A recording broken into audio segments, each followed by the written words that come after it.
नमस्कार प्रिय विद्यार्थियों, आज हम कक्षा 12वीं का गद्य भाग का दूसरा अध्याय बाजार दर्शन और इसके लेखक जैनेन्द्र कुमार इनका अध्ययन करने जा रहे हैं। जैनेन्द्र कुमार हिंदी साहित्य के सुप्रसिद्ध कथाकार और निबंधकार हैं। उनका जन्म 1905 में उत्तर प्रदेश के अलीगढ़ जिले के कोडियागंज नामक गांव में हुआ। बहुत ही कुशाग्र बुद्धि के धनी, अलग अलग विधाओं में इन्होंने अपनी रचनाएं लिखी। निबंध की बात करने से पहले उनके जो उपन्यास हैं, परख हैं, कल्याणी हैं, इस प्रकार के जो उनके उपन्यास संग्रह हैं वो बहुत ही सुप्रसिद्ध रहे हैं। अगर हम कथा की बात करें, कहानी संग्रह की बात करें तो वातायन, नीलम देश की राजकन्या, एक रात, चिड़िया आदि, परख, पाजेब, उनके इस प्रकार के कहानी संग्रह रहे हैं जो कि बहुत ही सुप्रसिद्ध रहे हैं, चर्चित रहे हैं। और सबसे बड़ी बात यह है कि जैनेन्द्र कुमार जी की जो एक शैली है वो एक साइकोलॉजिस्ट की है, एक मनोवैज्ञानिक रूप में जो बारीकियों को पकड़ते हैं, और वही उनका मनोविज्ञान है इस निबंध में दर्शाया गया है। ये जो निबंध है उसी मनोविज्ञान को दर्शाने के लिए रचा गया है। और इनका जो साहित्य था अपने आप में सर्वोत्कृष्ट था। अच्छे सरल और दार्शनिक अंदाज में जैनेन्द्र कुमार अपनी बात रखते हैं और इस प्रकार से उन्होंने अनेक पुरस्कारों से उनको सम्मानित किया गया, जिसमें भारतीय पुरस्कार मुख्य रूप से है। और साहित्य की सेवा करते हुए 1990 में संसार से विदा हो गए। आइए हम बात करते हैं निबंध क्या है। नि प्लस बंध मतलब कि एक बनी हुई एक व्यवस्थित जो विधा है, शैली है, उसको निबंध कहा जाता है, जो कि शुरू से आखिर तक एक विषय को, एक विमर्श को लेकर के चलती है या अपने एक सारांश के ऊपर चलती है, या यूं कहें क्या, क्यों, कैसे का निदान करने वाली जो विधा है वह निबंध कहलाती है। और इस निबंध का जो टाइटल है, शीर्षक है बाजार दर्शन। बाजार दर्शन दो शब्दों से बना है, पहला है बाजार और दूसरा दर्शन। बाजार शब्द है वो हिंदी भाषा का नहीं है, ध्यान रखना विद्यार्थियों, ये उर्दू भाषा का शब्द है। और उर्दू में ये जो नीचे जो लिखा, ये जो मिलता है आपको अनुस्वार के रूप में, जैसे हिंदी में अनुस्वार ऊपर लगता है लेकिन ये बिंदी के तरह नीचे लगता है, ऐसे जितने भी शब्द हैं वो सारे के सारे उर्दू के हैं।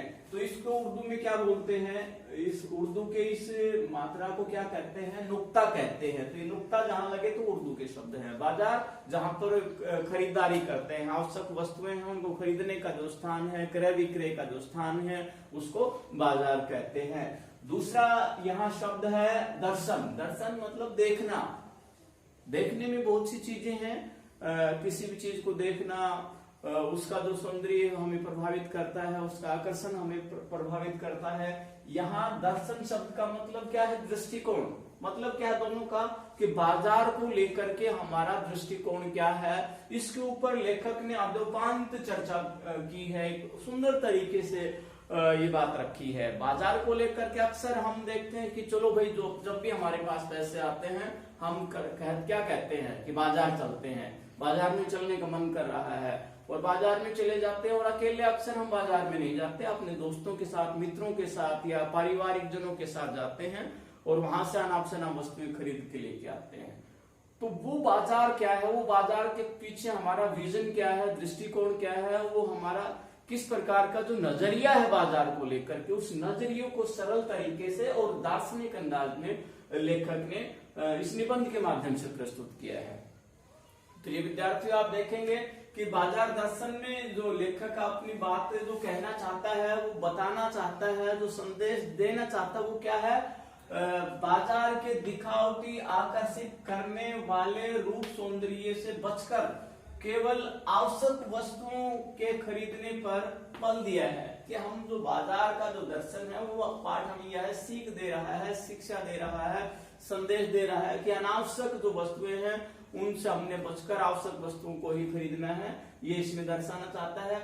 आवश्यकता से अधिक वस्तुओं का संग्रह नहीं करना। बेवजह की बातें हम बेवजह की वस्तुएं खरीद लाते हैं, दोस्तों के कहने से, पत्नी के कहने से, परिवार के जनों के कहने से हम वस्तुएं खरीद लाते हैं। किसके लिए? सुख के लिए, शांति के लिए। लेकिन वो सारी चीजें हमारे लिए एक प्रकार से कबाड़ हो जाती हैं जब उनका उपयोग नहीं होता। अनावश्यक वस्तुओं का संग्रह नहीं करें। और बाजार के वास्तविक रूप को समझना, सबसे बड़ी बात क्या है कि हमें बाजार को समझना है। बाजार केवल घूमने फिरने की वस्तु नहीं है कि चलो घूम के आते हैं और वापिस आ जाते हैं। तो बाजार के वास्तविक स्वरूप को समझना, यही जैनेन्द्र कुमार जी हैं हमें समझाना चाहते हैं।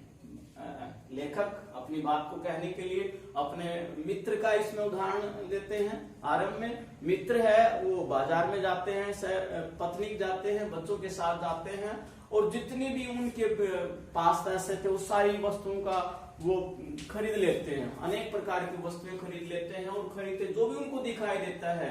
बच्चे जो कहते हैं वो खरीद लेते हैं, पत्नी के कहने से खरीद लेते हैं, उसकी अपनी इच्छा होती है उस आधार पर वो खरीद लेते हैं। लेखक बताते हैं कि उनके मित्र अंत में उनके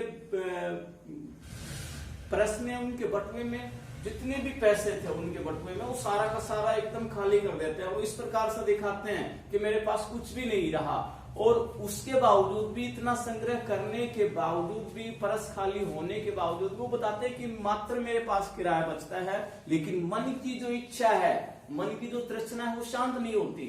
अगर और पैसे होते तो और अधिक में खरीद लेता। तो यहाँ लेखक अपने मित्र के माध्यम से बताना क्या चाहते हैं कि ये परचेजिंग पावर है। और उसको यहाँ लेखक ने कहा है कि ये पैसे की गर्मी है। मतलब क्या है पैसे की गर्मी की का? कि जब हमारे पास पैसे होते हैं तो हम अनावश्यक वस्तुएं खरीद लेते हैं और बाजार का जो रूप सौंदर्य है वो हमें प्रभावित कर लेता है। तो ये परचेजिंग पावर है, पैसे की गर्मी है। लेकिन ऐसा माना जाता है कि खरीदारी के मामले में स्त्री तो को बड़ा माना जाता है, या यूं कहें कि स्त्री के कारण ये वस्तुएं खरीदी जाती हैं, ऐसा परंपरा से माना जा रहा है। और लेखक के मित्र ने भी ऐसा ही कहा कि मैंने तो पत्नी साथ थी इसलिए इस प्रकार का जो सामान मुझे खरीदना पड़ा। क्या ये वास्तविकता है? देखने में ये आता है कि हम स्त्री का, पत्नी का नाम क्यों लेते हैं खरीदारी में, और कोई भी बात होती है कि सारी जो पे है, वेतन है, वो सारा का सारा पत्नी के कहने पर खर्च हो जाता है। पत्नी की जो एक लंबी लिस्ट होती है, सूची है, उसके ऊपर सारा का सारा चला जाता है। ये यूं कहा जाता है कि आदमी तो केवल पैसे कमाने के लिए, खरीदने के लिए तो स्त्री बनी है, और उसके कारण इतनी प्रकार की खरीदारी होती है। या यूं कहें कि हम अपनी पत्नी की ओट में चले जाते हैं और उसको आगे कर देते हैं। मार्केटिंग की बात आती है, खरीदारी की बात आती है। क्या ये सही है? नहीं, ये सही नहीं है। लेखक का ये मानना है कि यहाँ स्त्री का कोई दोष नहीं है, स्त्री और पुरुष की बात ही नहीं है, यह है पैसे की गर्मी है, ये परचेजिंग पावर है। मतलब यह है कि जब हमारे पास पैसा होता है तब हम बाजार के आगोश में, बाजार के उसमें शिकार हो जाते हैं। बाजार का जो माया है, बाजार का जो जादू है हम पर हावी हो जाता है और वो सारी वस्तुएं खरीद लेते हैं। तो हम स्त्री का नाम न लें, स्त्री हो या पुरुष हो, बच्चे हो, कोई भी है, वो जब उसके पास पैसे है, परचेजिंग पावर है, तो अधिक से अधिक खरीदता है। तो ये लेखक ने यहाँ पैसे की गर्मी के माध्यम से अपनी बात को बताया है कि हम पैसे जब ज्यादा होते हैं तो हम बाजार के शिकार हो जाते हैं, बाजार को हम समझ नहीं पाते हैं। दूसरा इसमें लेखक बताया कि प्रभावशाली आकर्षण, बाजार का एक अपना आकर्षण होता है। हम गांव में जाते हैं, छोटी छोटी खोमचे की दुकान होती है, छोटी दुकानें होती हैं, रेहड़ी वाला होता है, लेकिन उनके पास का एक साधारण जो रूप होता है वो हमें प्रभावित नहीं करता। इसके तुलना में हम शहरों में जाते हैं, नगरों में जाते हैं, महानगरों में जाते हैं, मॉल आदि के ऊपर जाते हैं, बड़े बड़े जो शोरूम उनके पास जाते हैं, तो उनका एक आकर्षण है, एक उनकी एक सजावट है, एक डेकोरेशन है, एक उनका प्रभाव है। और उस प्रभाव में आकर के हम वस्तुएं चाहे अनचाहे, उपयोगी अनुपयोगी वस्तुएं खरीद लेते हैं। तो ये जो प्रभावशाली जो आकर्षण है, इस आकर्षण को लेखक समझाना चाहते हैं कि बाजार का दर्शन क्या है, बाजार का वास्तविक स्वरूप क्या है। लेकिन वो स्वरूप हम समझ नहीं पाते हैं।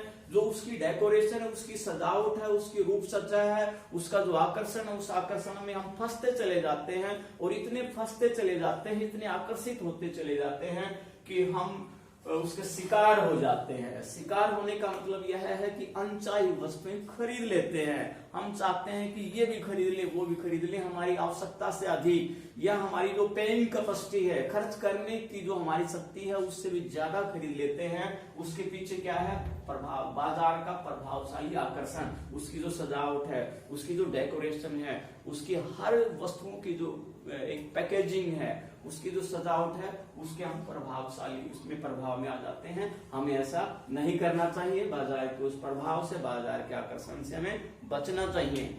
आगे क्या कहा कि बाजार का जादू, और बाजार का जादू जिस प्रकार से जादू होता है, जादू का एक अपना सम्मान होता है। जादूगर आपने देखे होंगे, बड़े बड़े शंकर सम्राट का आपने नाम सुना है कि बड़े बड़े जो उसमें विद्वान हैं वो भी उसमें आकर्षण में, सम्मोहन में आ जाते हैं। और उसी जादूगर, जिस प्रकार से जादूगर हमारे को सम्मोहित कर लेता है, हमारे विवेक शक्ति को हर लेता है, हम एकदम देखते रह जाते हैं, अचरज में पड़ जाते हैं, ठीक उसी प्रकार से बाजार का जो जादू है वह भी ऐसा ही है। और लेखक ने यहाँ कहा कि मायावी, जैसे एक मायावी शक्तियां होती हैं जो हमारे मनन को, चिंतन को, बुद्धि को एकदम शून्य बना देती हैं। क्या करें क्या न करें कि जो हमारी सोच है उसको एकदम शून्य बना देती है। कौन? मायावी शक्तियां। और बाजार का जो जादू है वो इसी प्रकार से है। वो बाजार को मुख है। बाजार आपने देखने में तो क्या है कि जड़ है, लेकिन वो हमारे मन मस्तिष्क को एकदम शून्य बना देता है, प्रभावित कर देता है एक शैतानी शक्ति के रूप में। जैसे शैतानी शक्तियां हैं, ऐसे ही वो हमारे ऊपर प्रभावित हो जाती हैं। और उसमें उसकी जो सजावट है वो मूक रूप से हमारा आह्वान करती हैं, हमें निमंत्रण दे रही हैं कि मुझे लीजिए, मुझे लीजिए, मुझे लीजिए, मुझे लीजिए। और उस बाजार के जादू में हम फंसते चले जाते हैं और वस्तुएं खरीद लेते हैं। लेकिन यहाँ लेखक ने एक बात की है कि बाजार का जो जादू है उसके साथ में कोई आग्रह नहीं है। आग्रह का मतलब क्या है कि हमें कोई भी कहता है, हमें बोलता है कि ये ले लीजिए, ये ले लीजिए, आप इतना खरीदेंगे तो आपको ये मिलेगा, प्लीज खरीद लीजिए, मेरे पास से ले लो, मेरे पास से ले लो। अपने गांव में देखा होगा, ये रेडी वाले हैं, खोमचे वाले हैं, चिल्ला चिल्ला के बात कहते हैं कि ये वाली जो सब्जी है इतने रुपए किलो, इतने रुपए किलो, और उसको हम तिरस्कार कर देते हैं, उन चीजों को हम खरीदते नहीं है। तो यहाँ बाजार का जादू है, उसमें आग्रह नहीं है, एक मूक निमंत्रण है, एक मूक आमंत्रण है। वो क्या है? जैसे हम किसी बड़े दुकान पर जाते हैं, मॉल में जाते हैं, तो वहां कोई बोलता नहीं है, लेकिन एक लिस्ट लगी होती है कि आप इतना खरीदेंगे तो इतना आपको फ्री मिलेगा, ऑफर होता है, डिस्काउंट होता है, और एक प्रकार का विज्ञापन होता है। तो वो विज्ञापन क्या है? यहाँ उपभोक्तावाद की जो संस्कृति है उसको लेकर यहाँ इसको स्पष्ट करना चाहते हैं। उपभोक्तावाद की जो संस्कृति है, बाजार की जो संस्कृति है, वो क्या है? उपभोक्ता। उपभोक्ता कौन है? हम वस्तुओं का प्रयोग करने वाले, जो ग्राहक है वो उपभोक्ता है। और उपभोक्तावाद, बाजारवाद, बाजार में जो वस्तुएं हैं उन वस्तुओं को हम खरीद के लाते हैं, उनको उपयोग करते हैं। क्रय विक्रय की जो बात करता है वो उपभोक्तावाद की संस्कृति है, बाजारवाद की संस्कृति है। और ये बाजारवाद की जो संस्कृति है, उपभोक्तावाद की जो संस्कृति है, वो किस पर आधारित है? वो वस्तुएं खरीदने के लिए हमारा मन मस्तिष्क कैसे तैयार हो जाता है? वो तैयार होता है विज्ञापन के द्वारा। एक विज्ञापन की दुनिया है जो उपभोक्तावाद की संस्कृति को बढ़ा रही है। और ये उपभोक्तावाद है वो बाजार के ऊपर है, बाजार का जादू है। और बाजार का जादू के कारण क्रय विक्रय के लिए हर आदमी तैयार हो जाता है, बाजार में जाता है। और ये कैसे तैयार होता है? विज्ञापन के द्वारा। विज्ञापन की एक अपनी दुनिया है। विज्ञापन का तो अगर आप सीधी सी बात करें कि सरल से सरल, सहज से सहज वस्तु को भी बहुत ही प्रभावशाली बना देता है। और यूं कहें कि गंजे आदमी को कंगा खरीदने के लिए मजबूर कर देते हैं। आप सोच रहे होंगे ये कैसे? हाँ, कि गंजा आदमी है उसके अंदर भी इस प्रकार की तृष्णा का भाव इतना प्रभाव कर देता है विज्ञापन कि आप इस वस्तु को, आप इस तेल को आप प्रयोग करेंगे तो 2 सप्ताह के अंदर आपके जो बाल हैं वो उग जाएंगे, आपका तो एकदम पूरा सपाट हो गया है आपका सिर, उसके ऊपर खेती हरी भरी हो जाएगी, अर्थात अच्छे बाल आ जाएंगे। और ऐसा आकर्षित विज्ञापन बनाया जाएगा कि गंजा आदमी भी कंगा खरीदने के लिए, तेल खरीदने के लिए मजबूर हो जाता है। ये क्या है? विज्ञापन की दुनिया। आप आपने कोलगेट की एक एड देखी होगी, विज्ञापन देखा होगा कि इस प्रकार की टेस्ट कि आपके कोलगेट में नमक है, इस प्रकार से बात करते हैं। नमक के कारण ही हम वो खरीद लेते हैं। एक पहले का जमाना होता था कि हम हल्दी नमक मिला करके मंजन करते थे या किसी भी वृक्ष की दातुन करते थे, लेकिन विज्ञापन के कारण वो सारी की सारी चीजें भूल गए हैं और इस विज्ञापन के आगोश के कारण हम लोग उपभोक्ता बन गए हैं, केवल खरीदार बन करके रह गए हैं। इस संस्कृति को ही लेकर यहाँ दर्शाना चाहता है। इतने प्रकार के विज्ञापन टेलीविजन के माध्यम से, समाचार पत्रों के माध्यम से या दीवारों पर इस प्रकार से लिखा जाता है, बड़े बड़े होर्डिंग बैनर लगाए जाते हैं वस्तुओं को बेचने के लिए। कंगा, जूते, चप्पल, गाड़ियां, क्या क्या तो नहीं बेचा जाता, और उस बेचने के कारण हर आदमी उपभोक्तावाद बन गया है, बाजार की तरफ आकर्षित हो रहा है। और उसी को यहाँ पर लेखक ने दिखाया है कि हमने इस बाजार के जादू से बचना है।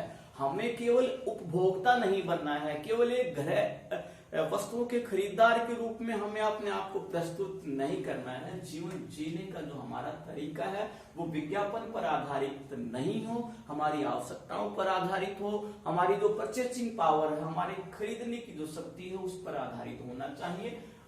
विज्ञापन की दुनिया से बचना चाहिए, उपभोक्तावादी बनकर ही हमें नहीं रहना चाहिए। बाजार का जो जादू है, बाजार का जो दिखावटी रूप है, उससे हमें बचना है, लेखक ये बताना चाहता है। आगे लेखक क्या कह रहा है कि इस आकर्षण से बचने का उन्होंने क्या कहा कि 2-3 तरह के लोग हैं, वो बाजार का जो जादू है उसके ऊपर वो सिर चढ़ के बोलता है, या बाजार का जो जादू है वो किन लोगों को प्रभावित करता है, किन लोगों को आकर्षित करता है। उसमें एक तो जो लेखक का जो मित्र है, अनावश्यक वस्तुएं खरीद लाया, उसके पास अपनी कोई सूची नहीं है, इस प्रकार के लोगों को बाजार का जो शैतानी रूप है, बाजार का जो मायावी रूप है वो प्रभावित करेगा।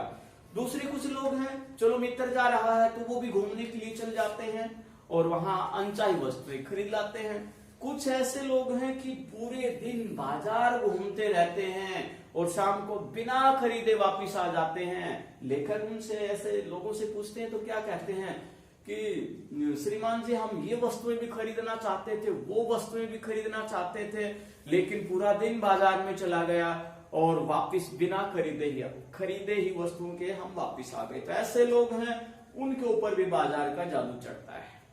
तो बाजार के जादू से बचने के लिए करना क्या चाहिए? कुछ और भी इसमें कहा है कि हमें मन के ऊपर जो प्रभाव है, मन का जो प्रभाव है, उस मन के ऊपर बाजार का जो प्रभाव नहीं पड़ने देना चाहिए। तो उन्होंने अलग अलग मन के का वर्गीकरण किया है और कहा है कि मन के मते न चलिए। क्या कहा है लेखक ने कि मन के मते न चलिए, मन के मते हजार, जो मन के मते चले लूटे बीच बाजार। अर्थात जो मन के अनुसार चलते हैं वो बीच बाजार लूटे जाते हैं, अर्थात उनके सारे पैसे बेकार में चले जाते हैं।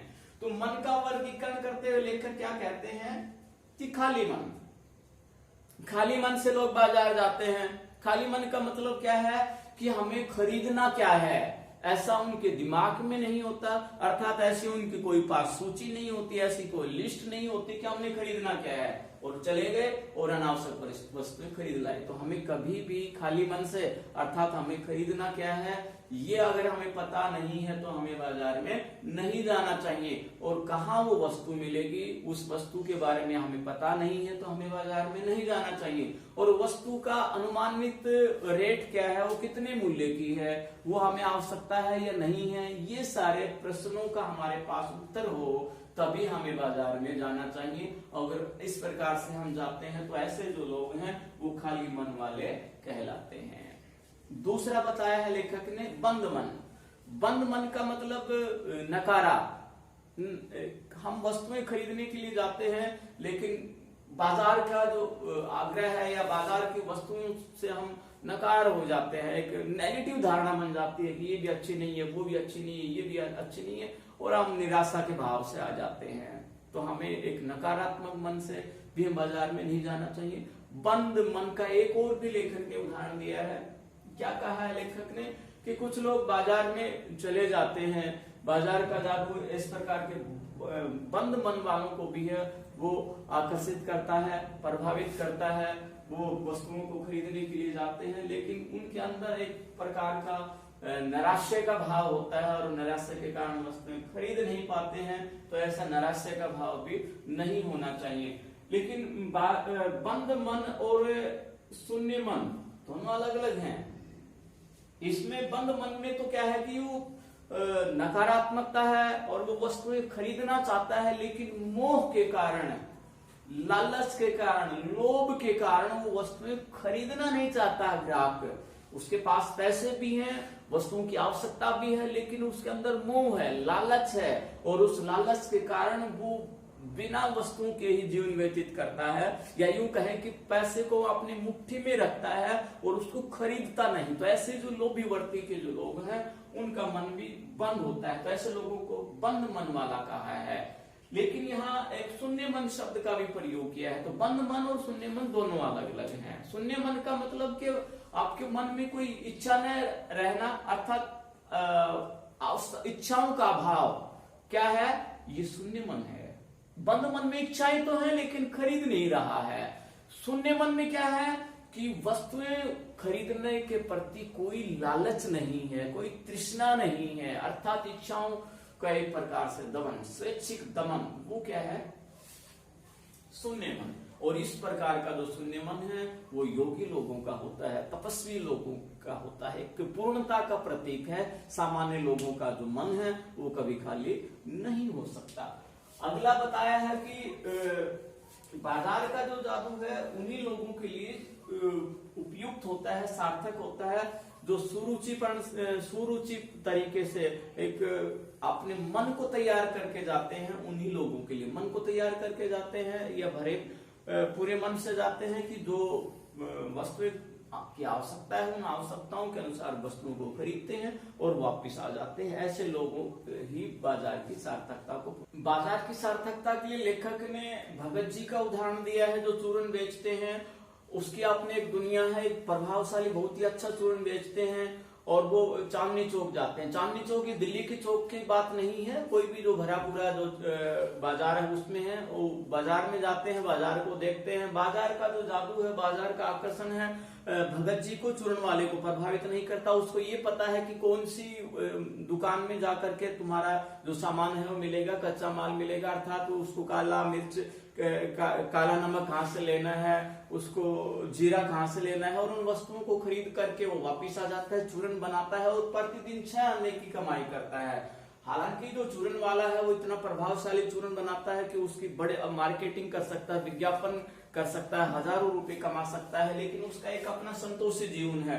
वो 6 आने का चूर्ण बनाता है, बेचता है, और उससे अधिक जितनी भी पुड़ियां हैं वो मुफ्त में बच्चों को बांट के चले जाते हैं। तो ऐसे लोगों को जो बाजार का रूप आकर्षण है, बाजार का जादू कभी प्रभावित नहीं करता। वो शैतानी रूप ऐसे जो भगत जी जैसे लोग हैं उनको प्रभावित नहीं करता। क्यों?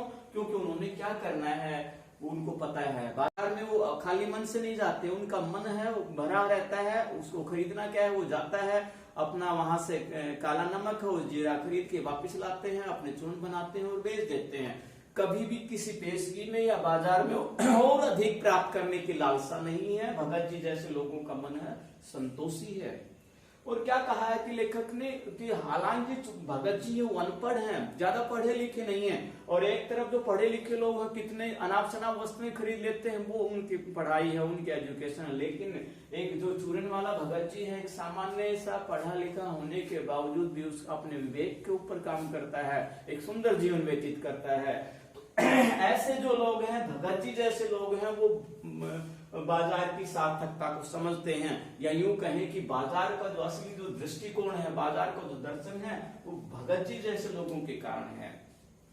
पैसे की व्यंग्य शक्ति भी कहा कि पैसे की व्यंग्य शक्ति, मान लीजिए आप जा रहे हैं और आपके पास से गाड़ी निकल जाती है और वो गाड़ी आपके ऊपर धूल छोड़ देती है, तो आप क्या करते हैं, मन में महसूस करके रह जाते हैं कि काश हमारे पास भी गाड़ी होती। अपने परिवारजनों को, अपने माता पिता को आप कोसते हैं। तो ये क्या है कि हमारे पास भी ऐसा हो। ये तृष्णा का जो भाव है, ये क्या है, पैसे की व्यंग्य शक्ति है। तो इस प्रकार से भी लोग उस लोभ में आ जाते हैं और अपने जीवन को अधीन बेचैनी में अपने जीवन को व्यतीत करते हैं। तो पैसे की इस व्यंग्य शक्ति से भी हर आदमी को बचना चाहिए, अपनी आवश्यकता के अनुसार वस्तुओं का संग्रह करना चाहिए और ज्यादा की तृष्णा का भाव अपने मन में नहीं रखना चाहिए।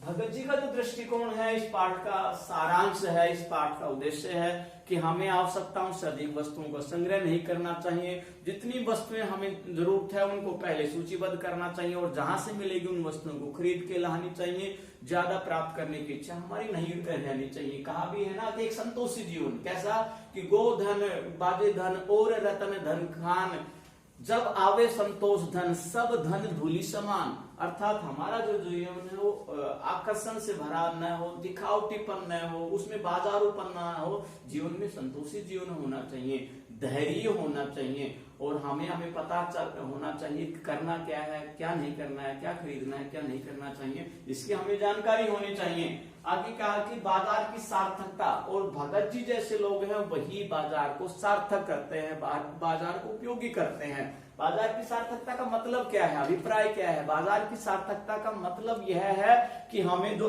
वस्तुएं खरीदनी है, आवश्यकता है, उन वस्तुओं को खरीदे और अनावश्यक वस्तुओं को कभी न खरीदें। बाजार में कभी खाली मन से न जाएं, बंद मन से न जाएं, शून्य मन से न जाएं और जो जरूरत है उन चीजों को हम खरीदें, वही बाजार के लिए व्यवहारिक है।